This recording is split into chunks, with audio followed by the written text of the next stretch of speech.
Arthur Conan Doyle, Les aventures de Sherlock Holmes, La Ligue des Rouquins, lu par Gaël Pettinaroli. Un jour de l'automne dernier, je m'étais rendu chez mon ami Sherlock Holmes.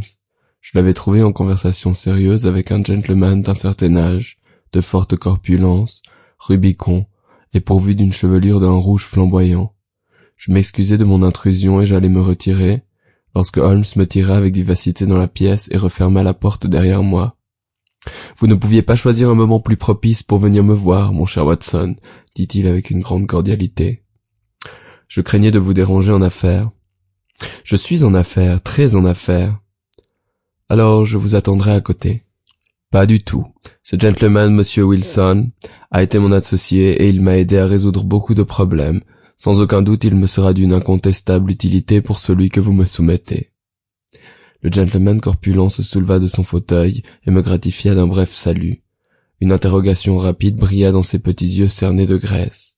« Essayez mon canapé, » fit Holmes en se laissant retomber dans son fauteuil.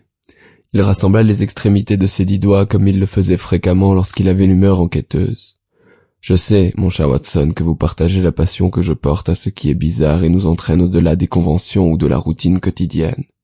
Je n'en veux pour preuve que votre enthousiasme à tenir la chronique de mes petites aventures, en les embellissant parfois, ne vous en déplaise. Les affaires où vous avez été mêlé m'ont beaucoup intéressé, c'est vrai. Vous rappelez-vous ce que je remarquai l'autre jour? C'était juste avant de nous plonger dans le très simple problème de mademoiselle Mary Sutherland. Je disais que la vie elle-même, bien plus audacieuse que n'importe quelle imagination, nous pourvoit de combinaisons extraordinaires et de faits très étranges. Il faut toujours revenir à la vie. Proposition que je me suis permis de contester. Vous l'avez discuté, docteur, mais vous devrez néanmoins vous ranger à mon point de vue. Sinon, j'entasserai les preuves sous votre nez jusqu'à ce que votre raison vacille et que vous vous rendiez à mes arguments.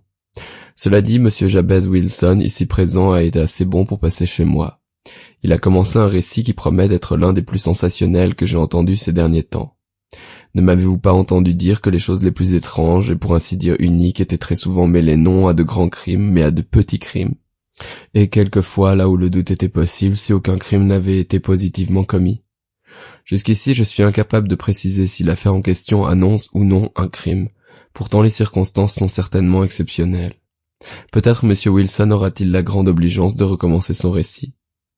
Je ne vous le demande pas uniquement parce que mon ami le docteur Watson n'a pas entendu le début, mais la nature particulière de cette histoire me fait désirer avoir de votre bouche un maximum de détails. En règle générale, lorsque m'est donnée une légère indication sur le cours des événements, je puis me guider ensuite par... Sample complete. Ready to continue?